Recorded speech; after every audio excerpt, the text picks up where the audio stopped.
Good morning, everyone. So today we're going to try to dig into some lessons. I'm going to start with some very basic things, but even if you are, a 90-year biblical teacher with 20 PhDs, even you could probably get something out of this. So we're going to do the Ten Commandments today, and we're going to go over why they're important, why they're applicable, how they ended up being the Ten Commandments, and then a little bit of prehistory as to what was being done on earth before the Ten Commandments went into the tablets and then, handed out by Moses. So, before the Ten Commandments, right, as you all know, it was multiple gods, right? Each god was assigned a different position on the planet. Um, and they all basically were kind of like me, right? So they were in the flesh as an agent of heaven, sons of God, all these things. They were deities that were supposed to be in charge of their own human population. Well, this is, kind of what I mean about, pride and all these things. So, as they're ruling in their particular neighborhood, let's say, they started getting way off the wheels. Instead of them bringing their cases to heaven and discussing it in council, instead of them basically doing the righteous thing, obeying the orders of heaven, carrying those out, as essentially like a chief deity of the area. Well, they fell out of the good graces with heaven. They stopped teaching their people righteousness. They went into possession, to material gain, to building these massive cities like you have now.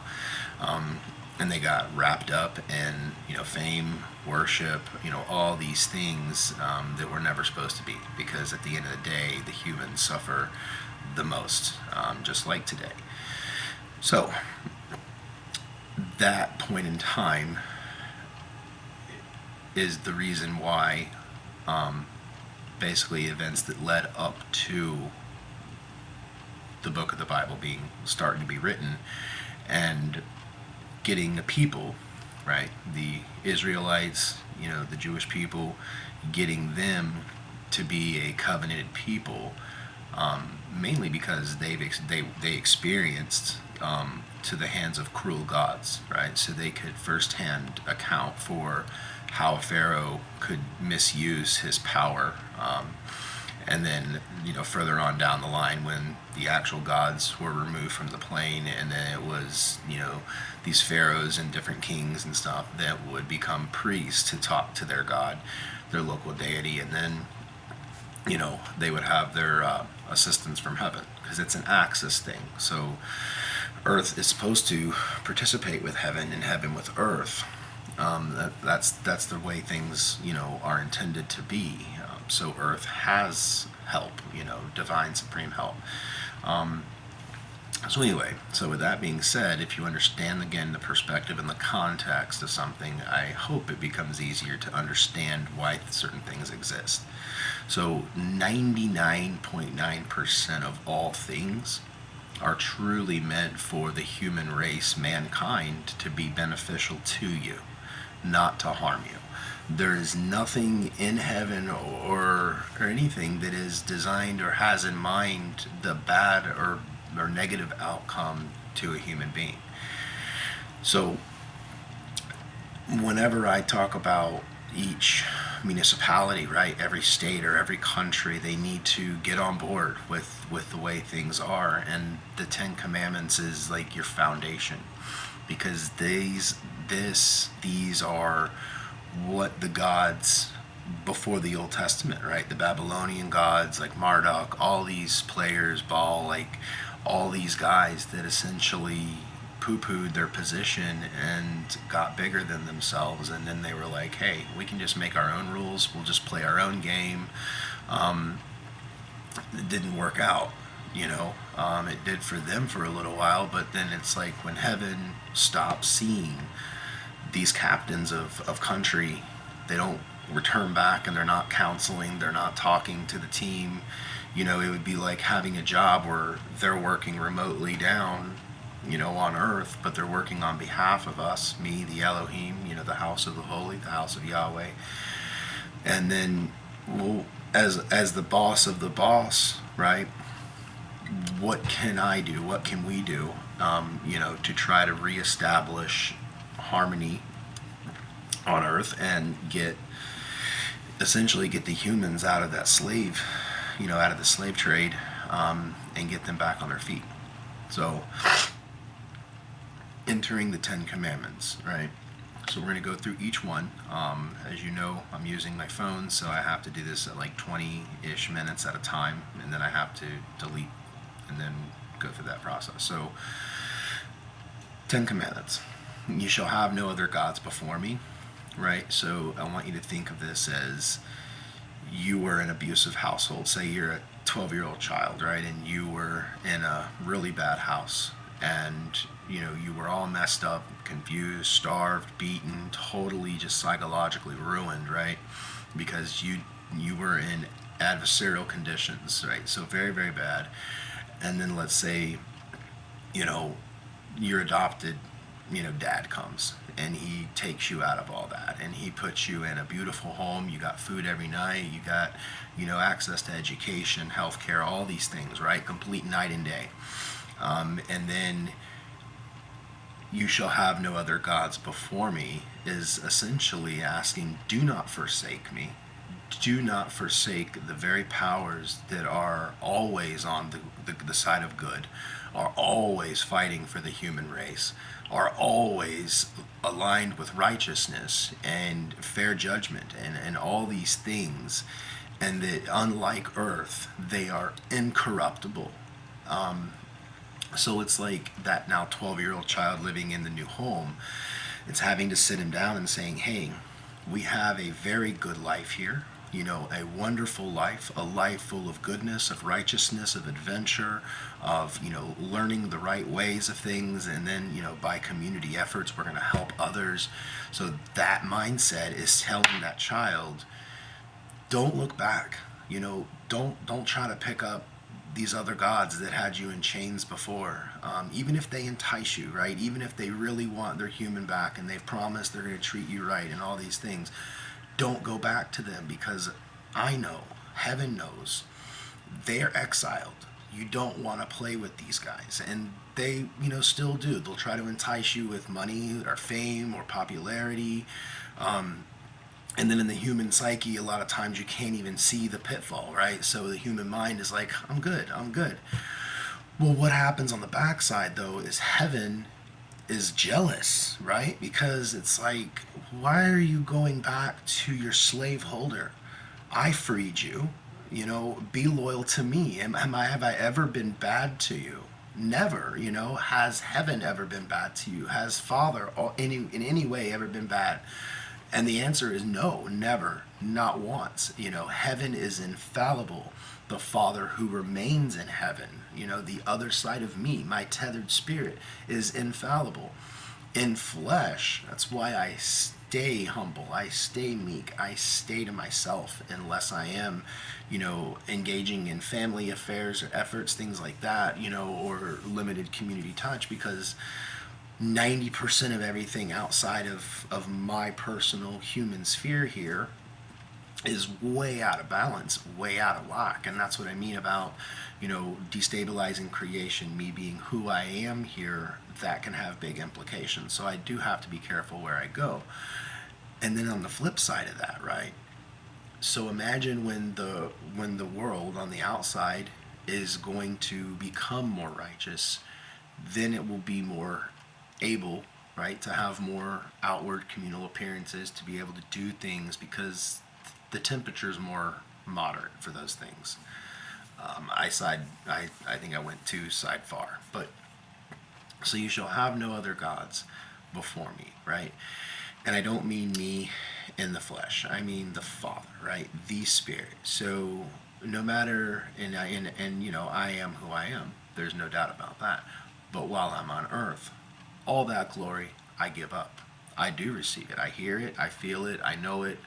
Omnipresent, omnipotent, all these things, yes. But to remain in a humble perspective and a humble heart, I always give that up, right? I always give that up. So my point is, know where your line right goes. And so if you know the divine name, there you go, right? And you know that that is that tree, that branch that I am, but I also came from. So I'm trying not to confuse people and the lineage of the holy, so I'm trying to refrain from getting too deep into that. Okay, so the next one is, you shall not make for yourself idols and worship them. So why is that? So that would be like the 12-year-old child in the new house. And every time dad comes in to say, hey, dinner's ready, what are you doing? Why are you, stuck on this game? Why are you ignoring dinner time with the family? The child lashes out, I love my game. I don't want to do dinner. I don't, it sounds like that game has a bit of a spell over you. You don't seem your normal self. Normally you would want to participate with family dinner. Normally you would do these things. Has something taken the place of your love for not only heaven, the ways of heaven, but the Father of heaven? That's a very kind of small example, but the other example is people, putting power and things into like even the all-seeing eye, right? So these people that have the all-seeing eye thing, the little blue squirrely, I don't know, that in itself can become an idol. You are looking for something that has no brain, no mind, no eyes, no mouth, no hands, no feet. You're essentially saying that a drawing is somehow going to save you or prevent you from evil or anything like that. And that is literally that'd be like saying you're going to sit on your couch and wear a helmet because you're afraid to get hit by a car. There's no cars coming through your living room, one. Two, the helmet wouldn't save you to begin with. And three, something might be wrong up here. Your spiritual priorities are not in line. And if you're not in line, you're like this. And if the Spirit comes down to give you the gift of eternal life, and you're like, it's not going in. So you need to make sure that you're aligned perfectly. Now, people have made the illusion that this is the chakra. This is not the chakra in the sense of like a yogi or meditation. That's helmet in the house. What this is really about is your spiritual house. And the 10 Commandments are your basic foundations as not only a human being on earth, but a person in heaven, right? Whether you're a spirit, whether you're an angelic, whether you're just a person. But I mean, this is your base principle. So don't make idols because they're useless. They're wood, they're stone, they have no life, they have no power. And believe it or not, people can psychologically give and assign power to anything. And it doesn't have to be wood, stone, or even the little thing, right? It can be the video game, it can be a person. A lot of times people will look up to, big stars and stuff because they are essentially, instead of being more concerned with living their life out and walking out their path with God, with me, with Father Yah, all these things, they're now shifted their mind to being impressioned by another. And the illusions of society are just that, right? You look at the singer, oh, I love this person, oh, well, he did something bad. Oh, well, then it must be okay because I like him. I feel good about these people or this person or this song, this music, this movie, whatever. But you essentially will start giving passes to your idols for the bad things they do, including sin on a big level. And then what happens is 100% of the time, you as a follower of that will end up in the same sin, the same things. Humans are very impressionable. So if you're going to impression anything, you want to impression things based on holiness and righteousness, as starting as young as you can at birth, right, all the way through the end of life. Because as long as your metrics are aligned, at some point through your life, you're going to inherit the Spirit. That's essentially your surest way of ensuring you have a righteous end. And because of the salvation is making sure that no one is left behind, right? Having that human mind on earth with these eyeglasses, with this perspective, with the abilities, with the powers, and with being tethered to heaven as a direct agent of Yahweh himself, as Yahweh, Malak Yahweh, right? The angel of Yahweh, the Lord. He who comes in the name of Yahweh is Yahweh, right? That's what I'm trying to say is, so I am essentially the closest the earth plane can get to the authority in heaven that can not only make a difference, make a change, but this is why every time I come, it is to fulfill, right? So time one, we're fulfilling the great exodus. Time two, fulfilling that salvation and actually giving up a self-sacrifice in order to ensure human beings can have eternal life, through the blood repentance.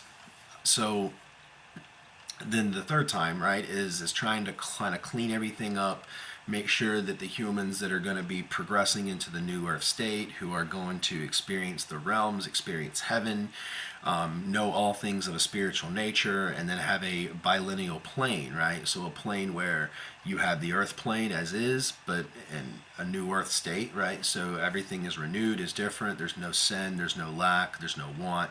And then you have heaven more to earth, right? Which then you walk into essentially a whole nother reality, an entirely different set of physics, set of laws, set of all these things.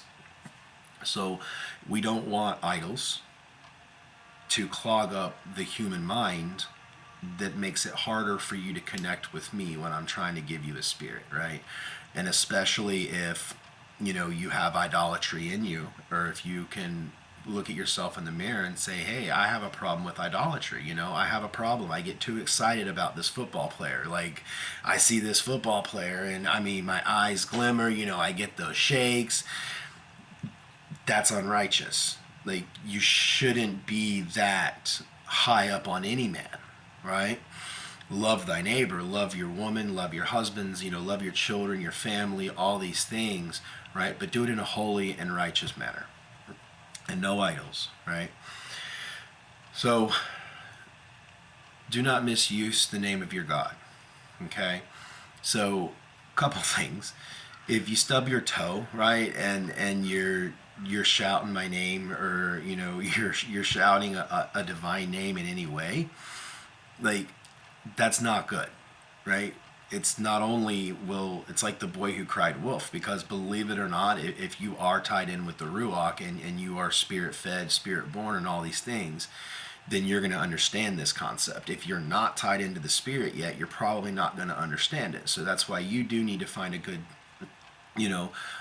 community member that's going to help get you on the road, to right spirit walk here. So you call out for something, and every time you call, it's a legitimate thing. Like, oh, okay, this person called on me. What is going on? I can tune into the situation. I can see where I can help. I'll start organizing. Okay, this person needs a car, right? And they're in a financial pickle. Like, there's dead ends. Okay, this is the work of me, right? This is what I'm going to do for you. Then I go to work, I'm rearranging people, places, things, all the nouns, to try to get things lined up as fast as I can to try to meet that need for you. And then the other things that might be coming at you, I'm blocking for you. So all this is literally happening on a personal basis for someone who calls upon my name or the divine name and expects assistance, right? It'd be like picking up the phone and calling 911 and going, I stubbed my toe. And 911's like, oh, okay, I understand that hurts, but is it necessary for me? Have you looked at all the options? Have you put ice on it? Have you wrapped it? Is this something you can handle as a mature adult, or is this something that you genuinely need divine intervention? 98% of everything I hear is you can handle this, you don't need me. You can handle this, you don't need me. Now imagine how overwhelmed the 911 system would be if the dispatchers were so busy dealing with things that they couldn't fix. Okay? So in order to understand holiness and righteousness and spirituality, heaven, God, me, all these things, you got to understand that behind the other side of the wall, right, across the veil, is a living, breathing mind, is an actual person, okay? Not, that's what I mean about religion, is it actually begins to erase the person side of things, and that is a hugely dangerous walk, because it literally would be like that 12-year-old in the house, and then, okay, hey, little buddy, let's have our family dinner, and then the kid has no man, like he sits at the table, he spills his milk, throws his plate. I don't care. Okay, well, I'm trying to teach you, you don't listen, you don't care. Like, now we're having an issue, right? That's what religion, churchianity, all these things, that's what it does. Is you start putting everything else before the whole purpose. And the whole purpose is connection with God, connection with Yahweh, connection with Malak Yahweh, right? The Son of God, the actual, Son of Man, who again is firstborn of creation, is the right hand of the Father, is the Father, the Spirit, and the Son in one. We are one. And that's truly how it operates, right? Here's an example. If I get really, really mad, Father from upstairs is going to make sure that either I'm adjudicated or I am corrected, right? And how does that happen, right? Does the ceiling part and he comes down in my room and we sit and have a talk? Absolutely not. But as my heart feels what he feels and he feels what I feel, then as soon as these situations would occur, we are in lockstep for everything we do. So it's, hot stove, not. And so it's a sense that a human doesn't have. So it's hard to describe to you something that you don't possess. But my point being is that we are one, right? 100% of the time. Excuse me. So let's see here. Oh, and also misusing the name of God is, okay, so imagine being a human being and you're born on this earth. And a part of growing up is, hey, you may have problems in life, and your mother, your father, your brother, your sister, your uncles, they may not be able to help with some things that happen in life, but there is one who can and who does when you call upon his name, the real name. The real name gets you heard, number one. Number two, it is not some mysterious mystique thing that so many people like to try to give you the illusion, and what is frankly beyond comprehension mad, that other human beings, they try to hide the divine name, or they try to skew it, or they try to convince people of other things. And I'm telling you, if the number to get help is 911, stop letting the devil tell you it's 732. And all the humans are like, 732, 732. I'm sorry, this isn't a working number. And then they get mad and they hang up the phone, and then they go back to their preacher. Try 111. Only one digit off from the one God told you said was 911, and this is your help. This is what I mean. So many people have lied to themselves. They're full of sin. They're full of idolatry. They're full of everything. And then they're out here teaching human beings essentially how to continue on the rebellion, how to continue being disconnected from God, how to continue putting their own relationship with the Almighty in a box, or in a church, or in a donation box, or whatever. So I don't really care what you dress it up as. I don't really care what you make it smell like. You're getting in the way of a human being making the only thing that should be important to them on this plane from the moment they're born is they need to know their God, develop a relationship with their God. They need to have confidence when they call upon their God for things, all manners. This is what I mean. And then you have pastors that are like, but dial 111. That is demonic. Guys, that is literal demon stuff. Like, this is the stuff that I go to war with behind the veil. When I saddle up and I am in complete spirit mode, out of the body, in the realms, and I am searching for demons, I'm searching for fallen angels, I'm searching, almost like if you had your sci-fi movie and these goggles and I can see, it's like green, okay, we're good. I sprinkle some love. I'm like, all right, angels, kind of keep our green dots looking good. Oh, here's those red ones. Okay, we're gonna start setting up some perimeters. We're gonna start setting up some eyeballs. We're gonna keep an eye on this situation, and then we're gonna start putting out those decrees. Right? We're gonna start setting up this entire board, giving people opportunity. All right, the elevator's moving. Are you getting off at floor 99? Nope. 98? Nope. 97? Nope. And